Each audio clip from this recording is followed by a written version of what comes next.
beyond the three modes of nature, is seated like a witness who is unconcerned. The word asina is used meaning one who is steady and one who is seated. The word udasin is worth understanding according to Sanskrit grammar.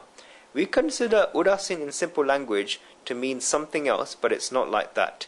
If we split the word, then it becomes ut, above, and asin, seated. Therefore, one who is udasin is one who is seated above. By saying that one is seated above, it means that he can see clearly. He is beyond all of these things. Such a person is udasin, is seated above. A person who is udasin gets only bliss out of whatever happens. And udasin sees exactly like a witness. If you're looking from the balcony of the 6th floor at the road and an accident takes place on the road, an argument takes place, or a fight takes place, when all of this happens, then everybody at the bottom has so much tension. They are throwing stones at each other and are scared that the other person might throw stones at them or something else may happen.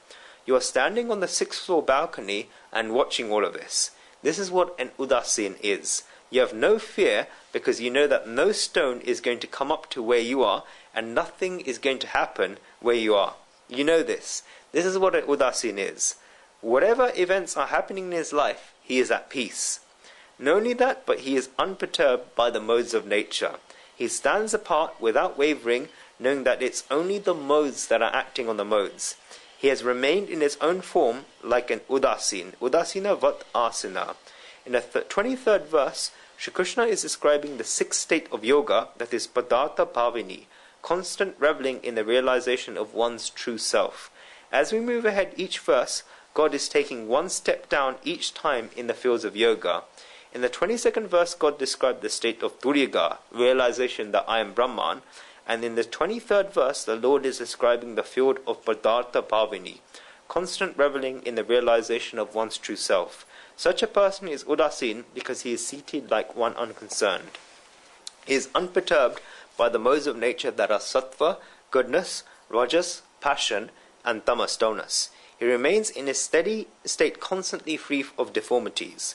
This means that if he has to perform a good deed in life of the mode of sattva, goodness, then he performs it. If he has to perform an activity of the mode of rajas, passion in his life, then he performs it. And if he has to sleep, because sleep is of the mode of tamas, dullness, then he goes to sleep. The modes are performing their work and he remains how he was. He does not become perturbed by the modes. He feels that I'm beyond all of these and I do not come within the modes of nature. Great souls give a very nice example of guna guneshu vardante. It is only the modes that are acting on the modes. This whole of nature is just doing its work. There was a Zen saint by the name of Rinzai. He was an individual of a very high level. He was passing by a town one time. There was a market and a lot of people were passing through the market.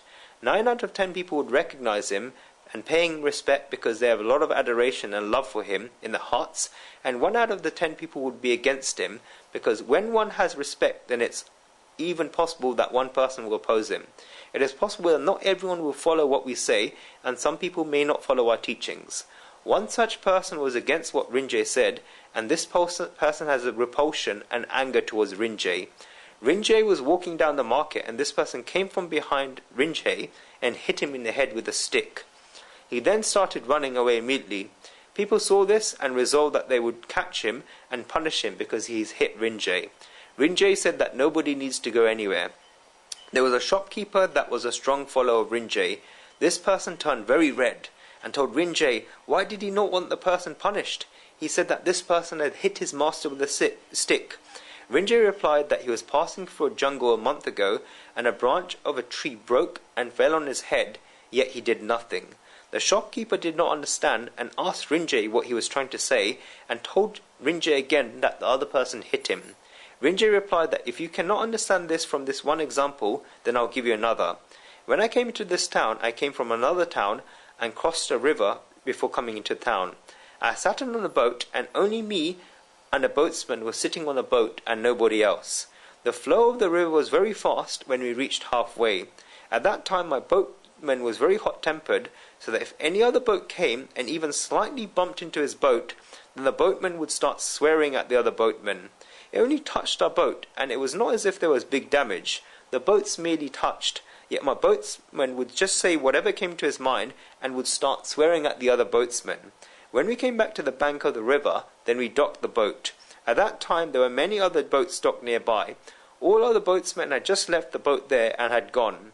The waves of the river that came on this side of the bank resulted in a situation that, as the boat was being docked, other boats that were unmanned came and slightly touched our boat.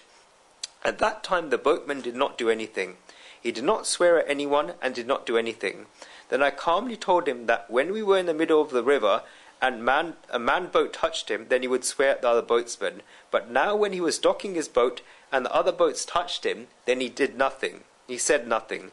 Does that mean that it was the other boatsmen's fault that the boats collided? When the unmanned boats touched his boat, then he did not say anything because he admitted that it was a flow of the river that caused the boats to collide.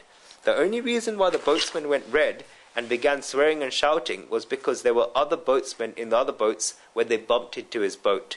But now when these empty boats touched his boat, then he did not do anything.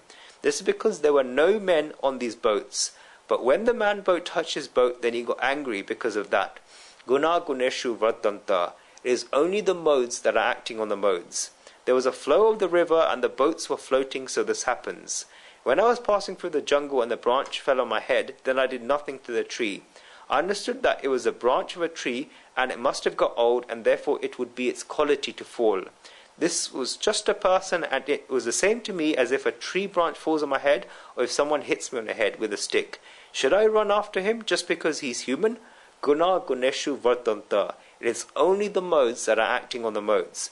That person was a human and his qualities made him strike Rinje with a stick. A person who is gunatit, beyond the modes, three modes of nature, is in this level. Think about the fact that in life such small things disturb us. We say that this person did this person did that. It happened.